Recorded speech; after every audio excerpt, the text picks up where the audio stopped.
利用海下18米恒温、恒湿、避光及潮汐的自然力量，加速酒类熟成，并赋予独特风味。这项特殊的海藏方式，在全世界只有7个国家推行使用，而台湾就是其中一个。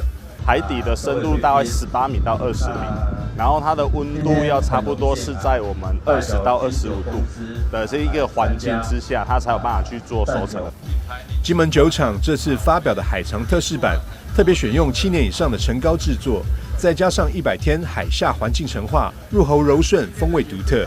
16日在安平游艇俱乐部举办首场发表，邀请贵宾率先品尝。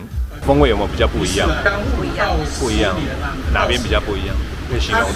战酒黑金龙基本上是窖藏3年啊，在坑道里面窖藏3年。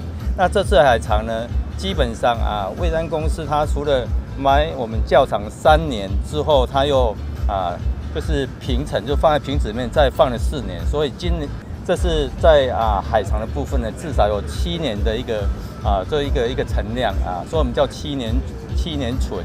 金门高粱在海中经过100日的洋流律动、压力与温差作用，在瓶身上自然生成藤壶等海洋痕迹，让每瓶海藏酒都有独一无二的海洋签名，因此也让这瓶特窖陈膏更有辨识度及收藏价值。台南新闻张硕维采访报道。